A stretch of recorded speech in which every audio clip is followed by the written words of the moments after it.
Hi friends, అందరికీ నమస్కారం. అంజలి కథలకి స్వాగతం. ఈరోజు చందమామ కథ పేరు పోతురాజు భూతాలు. రచించిన వారు వారణాసి శ్రీరామకృష్ణ గారు. బొందల చెరువు గ్రామంలో ఉండే పోతురాజు పేరు మోసిన భూత మాంత్రికుడు. అతడి పేరు చెబితేనే చాలు దయ్యాలు భూతాలు ఊరి పొలిమేరలు దాటి పారిపోతాయని జనం గట్టిగా నమ్మేవాళ్ళు. ఆయన భార్య అన్నపూర్ణమ్మ బహుదొడ్డ ఇల్లాలు, సార్థక నామధేయురాలు. పోతురాజు స్వభావము అతడి భార్య స్వభావానికి పూర్తిగా వ్యతిరేకం. తన ఇంటిలో వండిన వంటకాల వాసన వీధిలోకి తగిలినందుకే బాధపడతాడు. భార్య పైన మండిపడేవాడు. ఒకనాటి సాయం సంధ్యవేళ 4 వ్యక్తులు అన్నపూర్ణమ్మ ఇంటికి వచ్చారు. వాళ్ళు ఆమె పుట్టింటి తరపు దూరపు బంధువులు. అమ్మ, చాలా దూరం నుంచి వస్తున్నాం, ఇంకా ఎంతో దూరం పోవలసి ఉంది, బాగా అలసిపోయాం. ఈ రాత్రికి ఇంత భోజనం ఏర్పాటు చేశావంటే తిని మా దారిన మేం పోతాము అన్నారు వాళ్ళు అన్నపూర్ణమ్మతో. అలాగే, మీరు కాసేపు ఆ అరుగు మీద విశ్రాంతి తీసుకోండి, వంట సిద్ధం చేస్తాను అంటూ వంట ప్రయత్నంలో పడింది అన్నపూర్ణమ్మ. ఆమె భర్త పోతురాజు 4 కోసులు దూరంలో ఉన్న ఏదో ఊరిలో ఎవరికో భూతం పట్టిందని కబురు అందగా దాని అంతు చూస్తానికి వెళ్ళాడు. భర్త తిరిగి వచ్చేలోగానే వచ్చిన అతిథులకు భోజనం పెట్టి పంపగలనన్న ఆలోచన కొద్దీ వాళ్ళని ఉండమన్నది అన్నపూర్ణమ్మ. అలా కాక పోతురాజు పెందలాడే ఇంటికి తిరిగి రావడం జరిగితే వచ్చిన అతిథులు ఈ రాత్రికి అన్నానికి బదులు బడిత దెబ్బలు తినగలరన్న సంగతి కూడా ఆమెకు తెలుసు. అన్నపూర్ణమ్మ క్షణాల మీద వంట పూర్తి చేసి అతిథులకి వడ్డన చేసింది. వాకిటి తలుపులు గడియ వేసింది. తలవని తలంపుగా భర్త వస్తాడేమోనన్న అనుమానం కొద్దీ కిటికీలో నుంచి వీధిలోకి చూడసాగింది. అతిథులు ఆవురావురమంటూ భోజనాలు చేస్తున్నారు. ఇంతలో వీధి మలుపులో కుక్కలు పెద్దగా మురిగాయి. అన్నపూర్ణమ్మ ఊహను నిజం చేస్తూ పోతురాజు వీధి మలుపు తిరుగుతూనే చేతిలో ఉన్న రాగి కట్ల కర్రతో అందుబాటులో ఉన్న కుక్కను ఒకదాన్ని గట్టిగా కొడుతూ, ఊర కుక్కలకేం తెలుసు, భూతాల పోతురాజు మంత్రశక్తి అంటూ గట్టిగా అరిచాడు. అప్పటికి అతిథుల భోజనాలు పూర్తి కావస్తున్నాయి. అన్నపూర్ణమ్మ వెంటనే కిటికీ రెక్కలు మూసి అతిథులతో, అయ్యా, మీ భోజనాలు వేగిరం కానివ్వండి, నా భర్త వస్తున్నాడు. ఆయన స్వభావం ఎంత కఠినమైనదో ఆ భూత ప్రేతాలకు గ్రామంలో వాళ్ళకి నాకు మాత్రమే తెలుసు. ఇంట్లోకి వచ్చి చూశాడంటే మీకు నాకు బడిత పూజ తప్పదు. నేను పెరట్లోకి వెళ్ళిపోతున్నాను. నా భర్త వచ్చి తలుపు కొట్టినా మీ భోజనాలు అయ్యే వరకు తలుపు తీయకండి. ఆ తర్వాత ఈ దీపం ఆర్పి తలుపు తీస్తూనే వాయువేగంతో బయటికి పరిగెత్తండి. అమావాస్య చీకటి, జాగ్రత్త సుమా అంటూ పెరట్లోకి వెళ్ళిపోయింది. కేక వేసి 1-2 క్షణాలైనా తలుపులు తెరుచుకోకపోయేసరికి ఒసే ఇల్లాలా అంటూ తలుపుల మీద గట్టిగా బాదాడు పోతురాజు. ఆ మరుక్షణము కిర్రుమనే పెద్ద శబ్దంతో తలుపులు బార్లా తెరుచుకున్నాయి. ఇంటి లోపలంతా చిమ్మ చీకటి. ముందుకు దూసుకొని వచ్చి అడ్డంగా నిలబడి ఉన్న పోతురాజును నేలకు పడదోసి అతన్ని తొక్కుంటూ చీకట్లోకి పారిపోయారు. చచ్చాన్రో బాబోయ్ అంటూ పోతురాజు పెద్దగా కేకవేసి, ఏమిటివి, మనుషులా భూతాలా అంటూ లేవబోయి బాధతో చతికిలబడి కాలు విరిగినట్ట చెయ్యి బెడికినట్ట అనుకుంటూ, ఏమే ఇల్లాలా, నువ్వెక్కడ అఘోరిస్తున్నట్లు అంటూ మరింత పెద్దగా కేకపెట్టాడు. ఇదిగో వచ్చే వచ్చే అంటూ అన్నపూర్ణమ్మ ఒక ప్రమిదలో దీపం వెలిగించుకొని భర్త దగ్గరికి వచ్చి, ఇదేమిటి, గుడ్డల నిండా సొరకాయ పులుసు మరకలు, తల మీద చిరిగిన విస్తరాకు, ఆహా, ఇదంతా వాటి పనే అన్నది ఆశ్చర్యపడుతూ. ఆ సరికి పోతురాజు మూలుగుతూ లేచి నిలబడి, ఏమిటి వాటి పనే అంటూ ఇంట్లోకి వచ్చి అక్కడ నేల మీద చిందరవందరగా పడి ఉన్న అన్నము కూరలు చూస్తూ, ఏమే, నేను ఇంట లేకుండా చూసి దారిని పోయే వాళ్ళందరినీ పిలిచి సంతర్పణ చేస్తావా అంటూ పట్టరాని కోపంతో తాటి ఎత్తున లేచాడు. అన్నపూర్ణమ్మ చేతిలో ఉన్న ప్రమిదను అందుబాటులో ఉన్న ముక్కాలి పీట మీద పెట్టి, మీరు ఎన్నైనా అనండి, పొద్దున్నే ఏ పుణ్యాత్మురాలి ముఖం చూశానో నా పసుపు కుంకాలు నాకు దక్కాయి అన్నది. అదేమిటే, నేను అడిగిన దానికి నువ్వు అనేదానికి ఏమిటి సంబంధం అంటూ ఏదో సందేహం కొద్దీ గొంతు తగ్గించాడు పోతురాజు. అన్నపూర్ణమ్మ లేని కన్నీళ్లను పమిట చెంగుతో తుడుచుకుంటూ, ఇప్పుడు బాధపడి లాభమేముందిలేండి, మీరు భూత వైద్యం నేర్చుకోకుండా ఏ వ్యవసాయంలోనో వ్యాపార వృత్తిలోనో కుదురుకుంటే బాగుండేది అంటూ ఏదో చెప్పబోతూ ఉండగా పోతురాజు ఆమెను అడ్డుకొని కోపంగా, ఏమిటే ఈ పొంతం లేని మాటలు, నిన్నేదైనా భూతం పట్టిందా అంటూ భార్యకేసి అనుమానంగా చూశాడు. అది ఏదో ఒక రోజున జరిగి తీరుతుందిలేండి. ఇప్పుడు జరిగిందేమిటో వినండి. మీరు పొరుగురు వెళ్ళి అక్కడి వాళ్లకు పట్టిన భూతాల్ని వదలగొట్టారు కదా, అవి తిన్నగా వాటి దారిన అవి పోక మన ఇంటి మీదకొచ్చి పడ్డాయి. అవి నన్ను నానా దుర్భాషలాడుతూ, ఏమే భూతాల పోతురాజు ఇల్లాలా, మేము తీరని కోరికలు తీర్చుకోవటానికి కావలసిన తిండి తినటానికి మనుషులను ఆవహిస్తుంటే కుంటి గుడ్డి మంత్రాలు మా మీద ప్రయోగించి మాకు నిలవ నీడ లేకుండా చేస్తాడా నీ మొగుడు? ఇంటికి తిరిగి రాగానే ఏం చేస్తామో చూడు. చచ్చుపుచ్చు తాళపత్రాలు, పురుగ్గొట్టిన వేపమండలు అలా క్రింద పెట్టగానే జాయమంటూ మీదపడి నిలువున విరుచుకు తింటాం. అప్పుడు గాని మా ఆకలి తీరదు అని నట్టింట్లో పీఠం వేశాయి అని చెప్పింది అన్నపూర్ణమ్మ. ఇది వింటూనే పోతురాజు జారిపోతున్న జుట్టుముడిని గట్టిగా బిగించి, ఎక్కడవి ఎక్కడా అంటూ ఏదో మంత్రం ఉచ్చరించబోయాడు. ఆగండి, అప్పుడే కథ అయిందా? ఆ భూతాల వాలకం చూస్తుంటే ఆకలితో నకనకలాడుతున్నట్లు కనిపించాయి. దానితో నాకు అవి అన్నంత పని చేయగలవని నమ్మకం కలిగి గుండిగీడు అన్నము ఒక తట్ట నిండా కూరలు వండి వాటి ముందు కుంభం పోశాను. అవి తృప్తిగా తింటూ ఉండగా మిమ్మల్ని కరుణించి వదిలిపెట్టమని ప్రార్థించాను. అన్నీ అందుకు సరైనన్నట్లు తల ఊపాయి గాని వాటిల్లో కుంటికాలు మెల్లకంటి భూతం మాత్రము నీ మొగుణ్ణి చింతని పులి మీద కాల్చుకొని తినకపోతే నేను అడవి పాలెం ఎల్లమందనే కాదు అంటూ ఒంటికాల మీద లేచి కోపంగా చిందులు ప్రారంభించింది. అంతలో మీరు రావటము, అవి నా మీద జాలి కొద్దో మీరంటే భయం వల్ల పారిపోవటము జరిగింది అన్నది అన్నపూర్ణమ్మ. అలాగా అంటూ భూతాల పోతురాజు నిలువెల్లా వణికిపోతూ, ఆ భూతాల్లో ఎల్లమందు కూడా ఉన్నాడన్నమాట. ఎంత గండం తప్పింది అని ఏవో మంత్రాలు వల్లిస్తూ పూజ గదిలోకి పోయి తలుపులు బిగించుకున్నాడు. భర్త గదిలోకి పోగానే అన్నపూర్ణమ్మ ఒకసారి తృప్తిగా నిట్టూర్చి అంతకుముందు తను తిట్టిన భూతాలకు క్షమాపణ చెప్పుకున్నది. మరొక కథ పేరు వీరుడి ఓటమి. రచించిన వారు ఎన్ శివనాగేశ్వరరావు గారు. దండకారణ్యంలోని ఒకానొక ప్రాంతాన కొంతమంది బిళ్ళ జాతి వాళ్ళు ఉండేవాళ్ళు. వాళ్లకు నాయకుడు సింహబలుడు. అతడి నాయకత్వంలో బిల్లులందరూ ఎటువంటి పొరపచ్చాలు లేకుండా ఐక్యంగా ఉండేవాళ్ళు. కొంతకాలానికి సింహబలుడు వృద్ధుడైపోయాడు. ఒకప్పుడు చిన్న చురకత్తితో పులిని ఎదిరించి అవలీలగా చంపగలిగిన అతడికి ఇప్పుడు నడవటానికి కర్ర సాయం అవసరమైంది. ఇందువలన సింహబలుడు బిల్లుల నాయకత్వ బాధ్యతను సమర్థుడైన యువకుడికి ఎవరికైనా అప్పగించాలని భావించాడు. నిజానికి బిల్లజాతిలో బలమున్నవాడే నాయకుడన్న కట్టుబాటు ఒకటి ఉన్నది. ఎవరైనా నాయకత్వ పదవికి పోటీ చేయవచ్చు. అయితే సింహబలుడి పట్ల గల గౌరవం కొద్దీ ఎవరు అతడి నాయకత్వ పీఠం కోసం పోటీ పడలేదు. సింహబలుడికి కొడుకులు లేరు. ఒక్కతే కూతురు, పేరు మల్లిక. ఆమె అద్భుత సౌందర్య రాశి. నాయకుడికి మగసంతు లేకపోతే తర్వాత నాయకుడయ్యేవాడితో అతడి కూతురి పెళ్లి జరపాలన్నది బిల్లుల ఆచారం. అదెంత కష్టసాధ్యమైన కార్యమో తెలిసి ఉన్నా చాలామంది యువకులు మల్లికను పెళ్లాడాలని కలలు కనేవారు. బిల్లులగూడెంలో కన్నప్ప అనే యువకుడున్నాడు. వాడు అందగాడే కాక గొప్ప బలశాలి. మల్లికకు వాడంటే ఎంతో అభిమానం. వీలైనప్పుడు ఇద్దరూ ఏకాంత ప్రదేశంలో కలుసుకుని కబుర్లు చెప్పుకునేవారు. ఒక మంచి రోజు చూసుకుని సింహబలుడు బిల్లుల నాయకత్వానికి పోటీలు జరుగుతాయని, ఇందుకు బలమైన యువకులు సంసిద్ధులు కావాలని చాటింపు వేయించడంతో పాటు పోటీలో నెగ్గిన యువకుడితో తన కుమార్తె మల్లిక వివాహం జరుగుతుందని కూడా తెలియపరిచాడు. ఈ చాటింపు విని కన్నప్ప మల్లిక మెడలో 3 ముళ్ళు వేసినంత ఆనందపడ్డాడు. వాడికి తన బలం మీద నమ్మకముంది. తప్పక యువకులందరినీ ఓడించగలననే భావించాడు. అయితే ఆ గూడెంలోనే సిక్కుముకి అనే ఒక యువకుడున్నాడు. వాడికి తండ్రి లేడు, తల్లి చాముండిక. ఆ గూడెంలో అందరూ సింహబలుడి మంచితనాన్నే ఎరుగుదురు. కానీ సింహబలుడిలోని క్రౌర్యాన్ని చూసిన మనిషి చాముండిక. చాముండిక భర్త అయిన భద్రబలుడు శక్తివంతుడు. సింహబలుడు బిల్లులకు నాయకుడైన కొత్తలో తననెదిరించి నాయకుడు కాగలవాడెవడా అని ఆరా తీశాడు. అతడికి భద్రబలుడి గురించి తెలిసింది.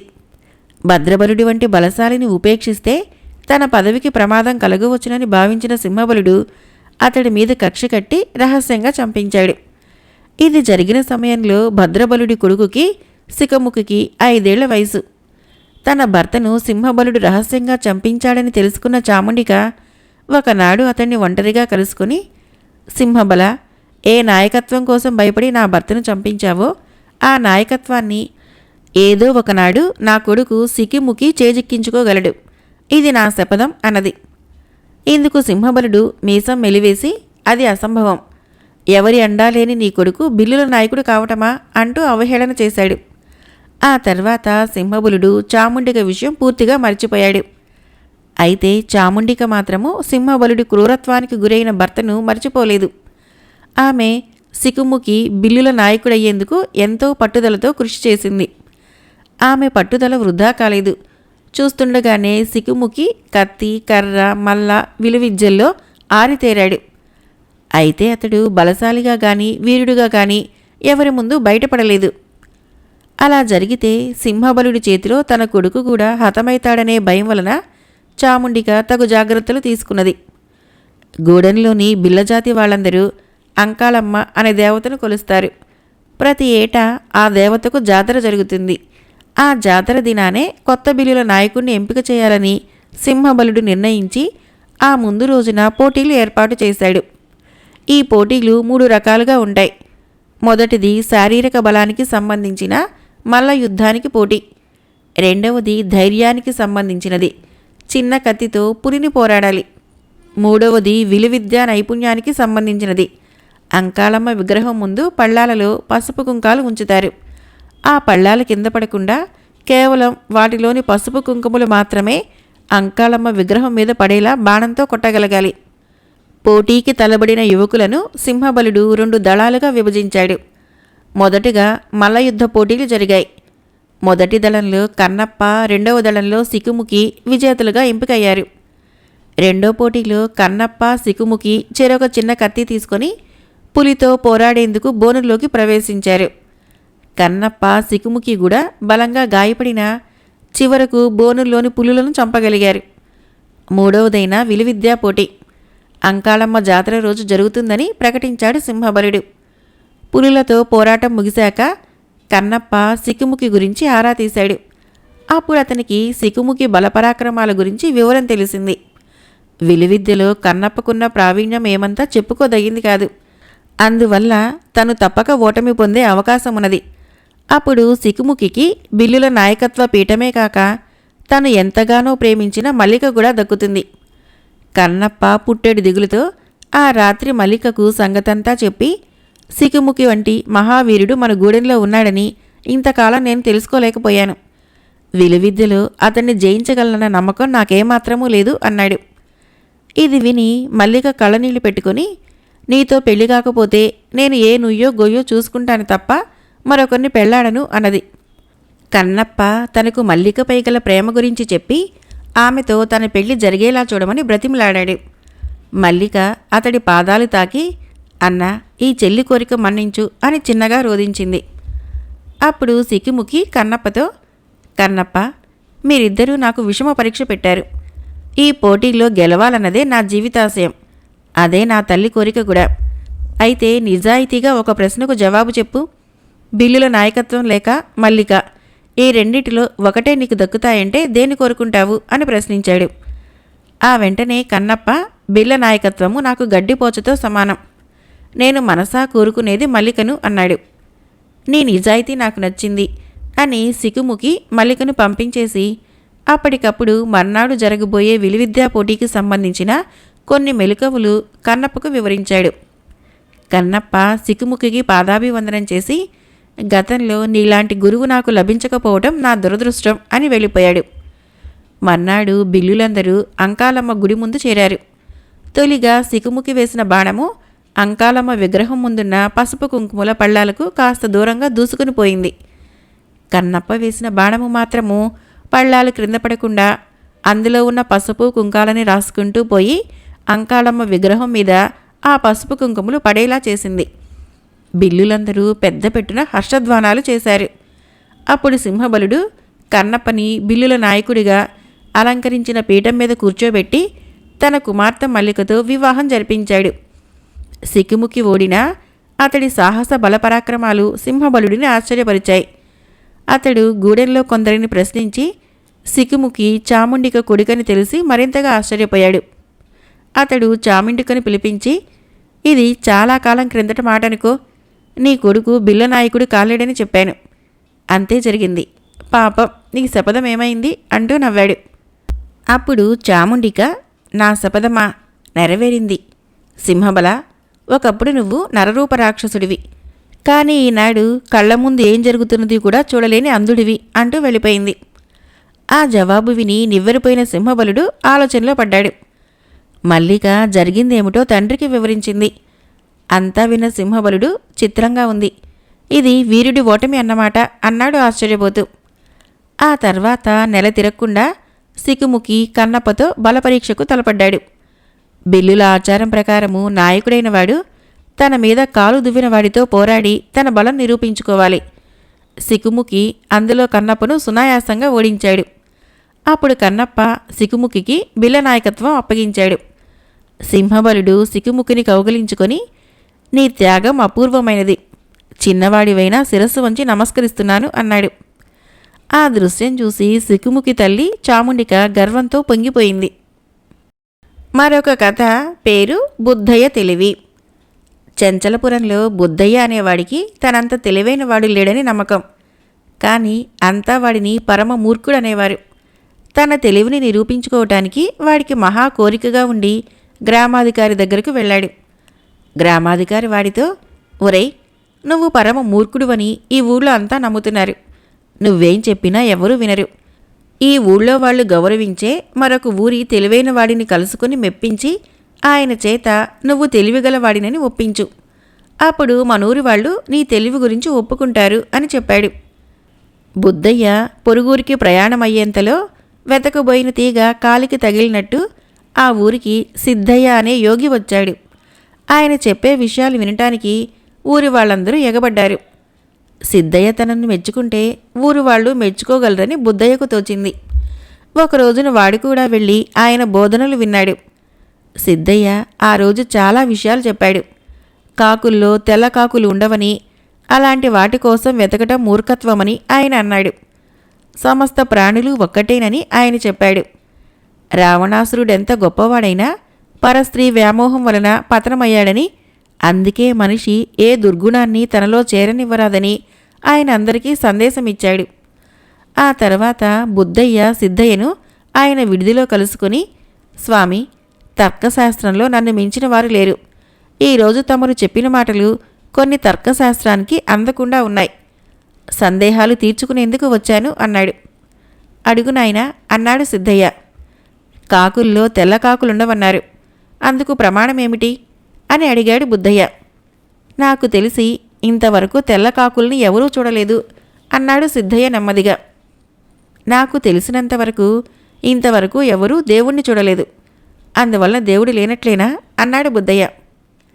దేవుడున్నాడనుకోవటం వల్ల ఎన్నో ప్రయోజనాలున్నాయి, తెల్లకాకి ఉన్నదనుకుంటే ప్రయోజనమేమీ లేదు అని చెప్పాడు సిద్ధయ్య. దీనికి బుద్ధయ్య చిన్నగా నవ్వి, నిజం తెలుసుకునేందుకు ప్రయోజనం కావాలా స్వామి? నేను తర్కశాస్త్ర ప్రకారము తెల్లకాకులున్నాయని రుజువు చేస్తాను, వింటారా అన్నాడు బుద్ధయ్య. సిద్ధయ్య కుతూహలంగా తలూపాడు. అప్పుడు బుద్ధయ్య గొంతు సవరించుకొని, సమస్త ప్రాణులు ఒక్కటేనని తమరు సెలవిచ్చారు. మనుషుల్లో తెలుపు నలుపులు ఉన్నాయి, కుక్కల్లో ఉన్నాయి, ఆవుల్లోనూ ఉన్నాయి. అలాంటప్పుడు కాకుల్లో ఎందుకు ఉండకూడదు అన్నాడు. ఉండవచ్చు అన్నాడు సిద్ధయ్య. అంటే తెల్ల కాకులుండవని మీరన్నమాట పొరపాటే కదా అన్నాడు బుద్ధయ్య. కావచ్చు అన్నాడు సిద్ధయ్య. చూశారా స్వామి, తర్కశాస్త్రం ఉపయోగించి నా మాటలు నేను రుజువు చేసుకున్నాను, మీరు మీ మాటలు రుజువు చేసుకోలేకపోయారు అన్నాడు బుద్ధయ్య. సిద్ధయ్య నవ్వి, వాదనలు ఎందుకు నాయనా, సందేహాలేమైనా ఉంటే అడుగు, చెబుతాను అన్నాడు. రామాయణం కథ వింటే నాకు రావణుడే గొప్పవాడనిపించింది, రాముడు చెడ్డవాడనిపించింది అన్నాడు బుద్ధయ్య. వారి వారి బుద్ధుల్ని బట్టి అలా అనిపిస్తూ ఉంటుంది అన్నాడు సిద్ధయ్య. ఇందులో బుద్ధి ప్రభావం ఏమీ లేదు స్వామి, తమరు వింటారంటే తర్కశాస్త్రాన్ని ఉపయోగించి అంతా రుజువు చేస్తాను అన్నాడు బుద్ధయ్య. సిద్ధయ్య వాడి తర్కం వినటానికి కుతూహలపడ్డాడు. వాల్మీకి శ్రీరామచంద్రుడి పరమభక్తుడు, రామాయణం ఆయన రాశాడు కాబట్టి రాముణ్ణి కథానాయకుడిగాను, ఆయన శత్రువు అయిన రావణుణ్ణి దుష్టుడుగాను వర్ణించాడు. దీనిని మీరు కాదంటారా అన్నాడు బుద్ధయ్య. కాదనను, కానీ రాముడికే ఎందుకు భక్తులున్నారు, రావణుడికి ఎందుకు భక్తులు లేరు అని అడిగాడు సిద్ధయ్య. రావణుడికి భక్తులుండేవాళ్ళు. కానీ యుద్ధంలో ఎవరు నెగ్గితే వాళ్లే గొప్ప నిలబడుతుందని శ్రీరాముడు ఎన్నో అన్యాయాలు చేసి రావణ్ణి చంపేశాడు. తన గురించి వాల్మీకి చేత రామాయణం రాయించుకుని గొప్పగా ప్రచారం చేయించుకున్నాడు అన్నాడు బుద్ధయ్య. సిద్ధయ్య నవ్వి, నువ్వు చాలా తెలివైనవాడివి అన్నాడు. వెంటనే బుద్ధయ్య తమరొప్పుకున్నారు. కానీ మా ఊరి వాళ్ళకెవరికీ నా తెలివిని ఒప్పుకోవటం లేదు. అందరికీ మీరు నా విషయం చెప్పాలి అన్నాడు. సరే, రేపు నేను మాట్లాడే ముందు నిన్ను పిలుస్తాను. తెల్లకాకి గురించి, రామాయణం గురించి నీకు తెలిసినవి చెప్పు. నువ్వు చెప్పినవి కాదని నిన్నెవరైనా ఎదిరించగలరేమో చూద్దాము అన్నాడు సిద్ధయ్య. బుద్ధయ్య సంతోషంగా ఇంటికి వెళ్ళాడు. మర్నాడు సిద్ధయ్య అన్నమాట ప్రకారము బుద్ధయ్యని సభాసదుల మధ్యకు పిలిచాడు. వాడు తను చెప్పదలిచిందేదో చెప్పాక ఆయన, మీలో ఎవరైనా బుద్ధయ్య మాటలను తర్కంతో ఖండించడానికి సిద్ధంగా ఉన్నారా అని అడిగాడు. ఒక్కరూ ముందుకు రాలేదు. గ్రామాధికారి మాత్రం లేచి నిలబడి, అందుకు తమరే సమర్థులని మా నమ్మకము అన్నాడు. ఇది విని బుద్ధయ్య చాలా గర్వపడ్డాడు. ఊళ్ళో ఒక్కరు కూడా తన మాటలు ఖండించలేకపోయారు. సిద్ధయ్య ఎలాగూ ముందే ఓడిపోయాడు కాబట్టి నలుగురు ముందు తనను తెలివైనవాడిగా ప్రకటిస్తాడని వాడు నమ్మాడు. సిద్ధయ్య గొంతు సవరించుకొని, ఒకప్పుడు మసూచి వస్తే అమ్మవారికి బలులిచ్చేవారు. కొందరు తెలివైన వాళ్ళు అది తప్పని వాదించి మసూచికి సరైన మందు కనిపెట్టారు. ఒకప్పుడు భూమి బల్లపరుపుగా ఉందనుకునేవారు. కొందరు తెలివైన వాళ్ళు అది కాదన్నారు. అందువలన ఖగోళ శాస్త్రానికి సంబంధించి ఎన్నో లెక్కలు తెలిసాయి. తెలివైన వాళ్ళెంత చెప్పినా అది విడ్డూరంగానే ఉంటుంది. కానీ అందువలన మనిషికి ఎన్నో ప్రయోజనాలుంటాయి అన్నాడు. ఈ మాటలకి బుద్ధయ్య మరింత గర్వపడ్డాడు. అందరికేసి గర్వంగా చూడసాగాడు. గ్రామస్తులందరూ కుతూహలంగా సిద్ధయ్య చెప్పేది వింటున్నారు. సిద్ధయ్య ఇంకా ఇలా అన్నాడు. తెలివైన వారి ఆలోచనలు నలుగురు నడిచే దారిలో ఉండదు. జనం వాళ్ళని మూర్ఖులు అనే అనుకుంటారు. ఈ బుద్ధయ్య కూడా అలాంటి వాడేనని నా నమ్మకం. వీడి ఆలోచనల వలన ప్రపంచానికేమైనా ప్రయోజనముందని ఏదో ఒక రోజున రుజువు కావచ్చు. అంతవరకు వీడు మూర్ఖుడనే భావించక తప్పదు. గ్రామస్తులందరూ ఈ మాటలకి పకపక నవ్వారు. అప్పుడు బుద్ధయ్య కోపంగా, నన్ను మూర్ఖుడనటం కాదు, తెలివి ఉంటే వాదనతో ఖండించండి అన్నాడు. సిద్ధయ్య చిన్నగా నవ్వి, తెలివైన వాడి ముఖ్య లక్షణము మూర్ఖులతో వాదనకు దిగకపోవటం. ఈ ఊళ్ళో వాళ్ళు నేను ప్రస్తుతానికి చూపించగల తెలివి అదే అన్నాడు. గ్రామస్తులు గొల్లుమన్నారు. బుద్ధయ్యకు చచ్చేటంత అవమానమైంది. ఆ తర్వాత వాడెన్నడూ తన తెలివిని ప్రదర్శించే ప్రయత్నం చేయలేదు. మరొక చిన్న కథ, పేరు గంపకింది కోళ్ళు. రచించిన వారు వి ఉమాదేవి గారు. చిట్టయ్య అనేవాడు చింతబరిక తీసుకుని 10 ఏళ్ల కొడుకు వీపు మీద కొడుతూ కేకలు పెడుతున్నాడు. ఆ దారే వెళుతున్న ధర్మయ్య అనే పెద్ద మనిషి అది చూసి చిట్టయ్యను సమీపించి చింతబరిక లాక్కొని, చిన్నపిల్లవాడిని ఎందుకలా కొడతావు అని నిలదీశాడు. అయ్యా, మీకేం తెలీదు, తప్పుకోండి. గంపకింది కోళ్లను బయటికి వదలొద్దురా అని ఎన్నిసార్లు చెప్పినా వీడు వినడు అన్నాడు చిట్టయ్య కోపంతో ఊగిపోతూ. పిల్లవాడు గంపకింది కోళ్లను వదిలేస్తే ఇప్పుడేమైంది? ఏ గద్దో తన్నుకుపోవటమో, కుక్క ఏదైనా నోట ఖర్చుకుపోవటమో జరిగిందా అని అడిగాడు ధర్మయ్య. అలాంటిదేం జరగలేదు బాబు, చింతబరికిట్టివ్వండి అంటూ కొడుకుకేసి గుడ్లిరిమి చూశాడు చిట్టయ్య. ధర్మయ్యకు చిట్టయ్య మాటలు మరీ అసందర్భంగా తోచి, చిట్టయ్య కాస్త శాంతపడు. మేతమేసినాక కోళ్ళు నీ ఇంటిని వెతుక్కుంటూ అవే తిరిగి వస్తాయి కదా, మరెందుకు ఈ పిచ్చి కోపము అన్నాడు. అన్నీ ఎలా తిరిగొస్తాయి? వాటిల్లో 2 నావి, మిగతావి దేని యజమానింటికి అవి పోతాయి అన్నాడు చిట్టయ్య. ఆ జవాబుతో సంగతి తెలుసుకున్న ధర్మయ్య, అదా అసలు రహస్యం. ఈ మధ్య ఊళ్ళో వాళ్ళ కోళ్లతో పాటు నావి కొన్ని కనపడకుండా పోయినాయి. పద గ్రామాధికారి దగ్గరికి. ఈ చింతబరిక నీ వీపు మీద ఎన్ని దెబ్బలకు విరిగిపోతుందో ఆయనే చూస్తాడు అంటూ చిట్టయ్యను గ్రామాధికారి వద్దకు లాక్కొని పోయాడు. కథ అయిపోయింది. ఫ్రెండ్స్, నా కథలు నచ్చినట్లయితే మన ఛానల్ని తప్పకుండా సబ్స్క్రైబ్ చేయండి, లైక్ చేయండి, షేర్ చేయండి, కామెంట్ చేయండి. Thank you.